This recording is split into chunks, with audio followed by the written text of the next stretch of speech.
So in 7th grade math, circles are a big piece of the unit, and the kids struggle with that. And so we changed it up a little bit. We went out in the hallway in the middle main area of our campus, and we played Duck, Duck, Goose. And we did. We played Duck, Duck, Goose. And we talked about that when the person is running around, that's doing the duck, that's circumference. And then we got out a ribbon, and we put the ribbon from one side of the circle to the other through the center, and that's the diameter. And we went around with the ribbon and realized that a little more than 3 times than the diameter gives us circumference, which is pi. So they actually got to see pi. And then we did an aerobics. This is so silly.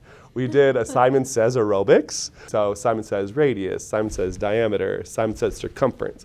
Simon says pi, circumference divided by diameter. And so we did this whole piece, and then we took it back into the classroom, and we did some highlighting on circles, the different pieces. We still went back to the paper, but we got to use colors for some of those type of learners. It's just really getting them involved in the learning piece.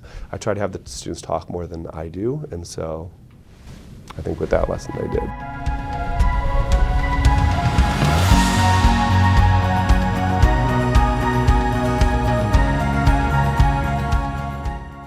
Somebody has to be willing to take on kids and help them find a path, right? Help them find where they can be going because they doubt themselves or they aren't comfortable with themselves. And we as educators can't just teach through the content, but we have to reach through the content and then reach them through the content. I need to coach you on how to think about content in general. How do you make decisions? How would you prove your thought processes? How do you know what you think? Because I think that's really hard for children. I know this, but how do you know that? Why do you know that? So my countdown is 5, 4, 3, 2, 1, focused and committed. Are you committed to the 3? Are you committed to the 60? There's 60 years of your life after this. So are you committed to the 3? It's just going to be today, or are you committed to your 60?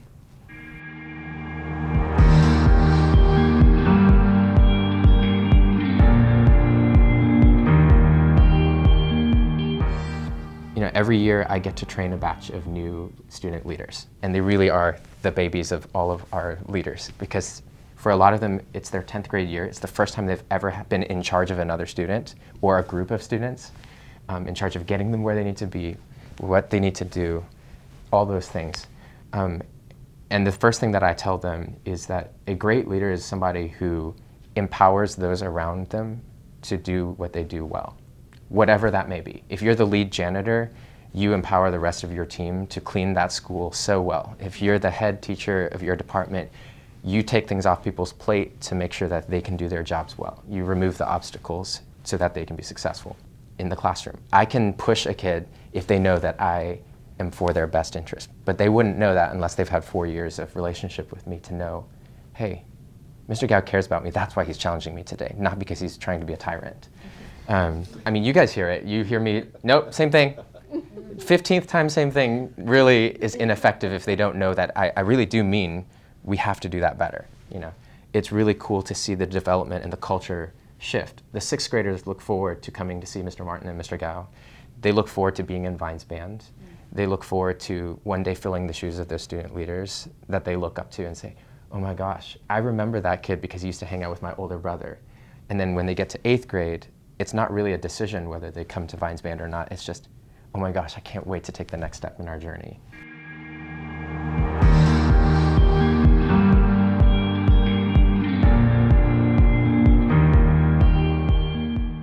Working in a behavior structured classroom, I get students who come with some challenging behaviors from some difficult backgrounds and upbringings, and to get them as 6th graders and to see how they've progressed as 8th graders and they move into high school, and just the fact that when you sit down and you have a conversation with them, they believe in themselves now. The things that we always saw in them from the very beginning that they didn't think that they were capable of, just to know that now that they believe themselves and all of a sudden you go from being their advocate to now they can advocate for themselves. And that's huge because as they progress through life, they have to be able to have that skill of advocating for themselves and believing in themselves, even when things get tough, because it's not easy. Life's hard, and that's what I tell my students, life is hard.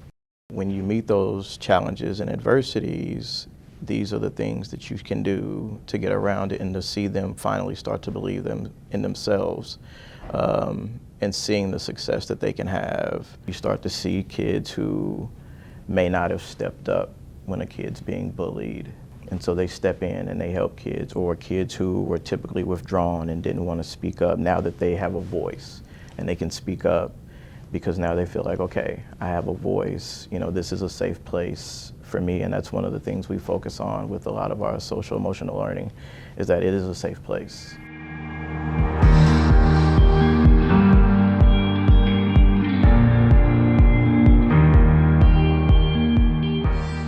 So dance is so different.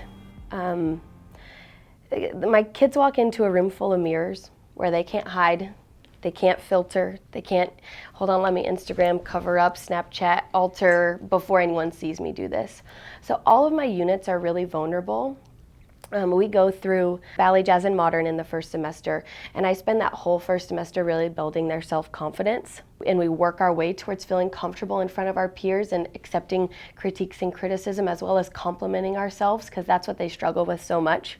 What I was most proud of was that they felt confident and comfortable enough in my classroom to be really vulnerable and to open up and share really personal stories. You know, some of them were like, when my sister was born and it was the best day of my life, and, you know, things like that. And others of them told, you know, really tough stories about, you know, immigration or their parents splitting up or a family member passing away. And I was just so unbelievably proud of their work, because there is no wrong answer with dance, right? It's about putting yourself out there and being your true self, and just really brought into light what I want to give back to my students, which is self-confidence and be yourself and be comfortable in who you are and show the world who you are. Like, don't cover up who you are.